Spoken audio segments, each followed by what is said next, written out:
All right. So, isn't a lot of dealer news? One thing that is coming out, let me see if I can pop this on here, add that. So, RTR is revealing the 2024 Mustang RTR tomorrow, actually, in Orlando, Florida. So that's pretty exciting. So that'll being revealed at says 6 p.m. to 10 p.m. Eastern. So I think that's live. It says at the Hollywood Plaza Garage. But we do have an image here of what.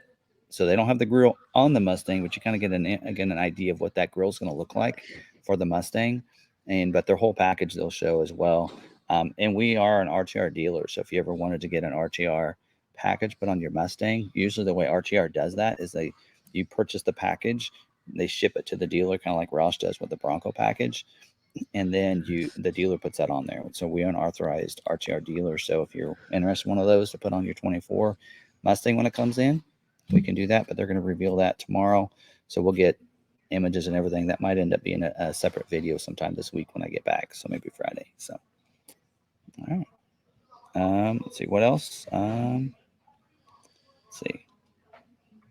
Blue Cruise. So let's talk a little bit about Blue Cruise. A lot of people getting upset about the Blue Cruise now costing, and some people are saying it's $800. Or what did they say, Sarah? It's about $800 a year, Yeah. right?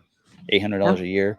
So here's the deal on that. If you want the Blue Cruise, you need to add it to your order. It's $2,100 ahead of time for 3 years, and it's a lot cheaper than doing a monthly plan. Because if you do a monthly, it's about $800 a year. But if you do it ahead of time, it's $2,100 for 3 years, which, as you can tell, is going to be cheaper than that. I think I'd figured was a couple live streams ago when I talked about this. It was about what $56 or less than $60, so it can save you some money in the long run if you know you want it. So that's what I just a tip for you guys if you know you want it on your mach-e. That's probably the way to go about doing that. So also something on the Bronco Trail app that I want to remind people of this. This came up on somebody. What Sarah? You said you read that Bronco Sport customer went out on a trail or something. Yeah, a Bronco Sport customer took his Bronco out on a trail following his buddy who has a Bronco. And so they were using the Bronco Trail app. And his buddy was like, "Oh yeah, we'll go on this moderate trail. Your Bronco Sport will be fine." He got Mm-hmm. stuck in a swamp area and had to be towed out.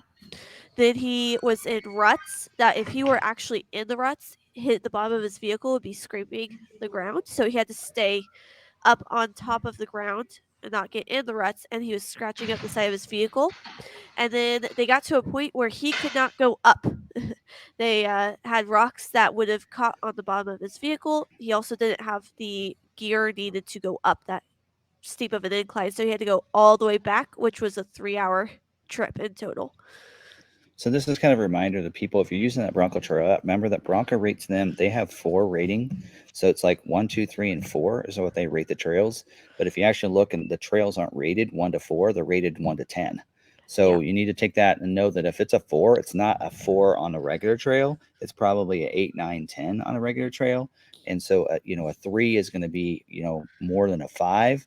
So you should be looking at 1 and a 2 trail at the most. And also you need to remember too when you go on these trails that conditions can change based on weather. So a lot of rain, snow, that kind of thing can also affect the trail itself too. So I want to kind of remind people that are looking at the Bronco Trail app and know that the trails are rated differently in the Bronco Trail app than they are on the actual trails. So Yeah.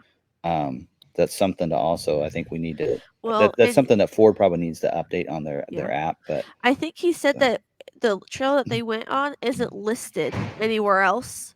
It's oh, only listed on the Bronco Trail app.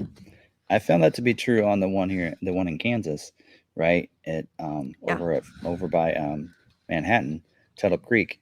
Bronco Trail app actually has it on there. I know it's there. A lot of people have gone there, and is not on any of the other trail apps other than the Yeah. Bronco one. So Yeah. So before you go, maybe check the forums, list the place that you plan to go to, and see if it would be a good idea for you to go on it. yeah.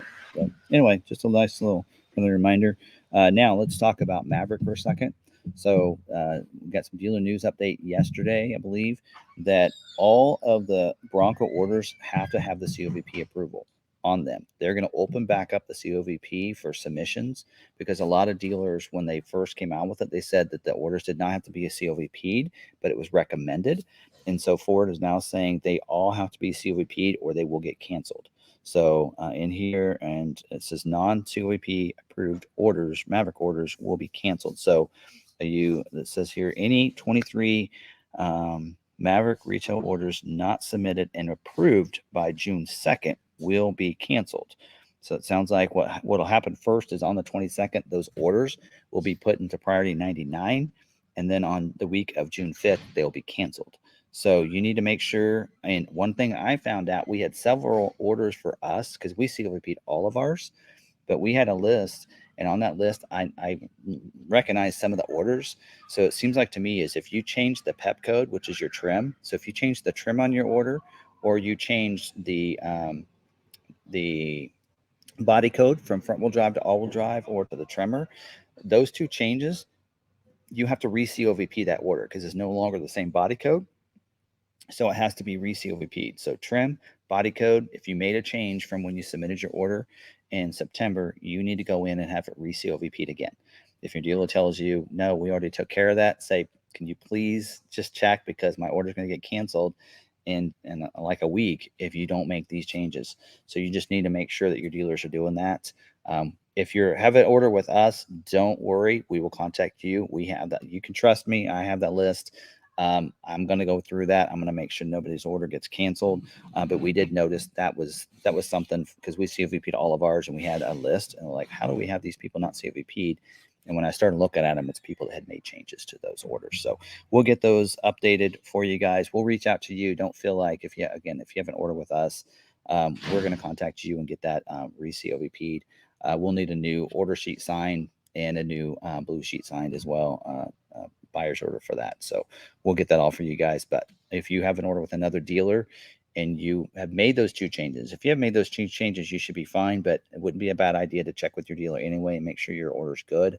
But all dealers did receive their list of customers of all their orders and the ones that were COVP'd and verified and ones that were not.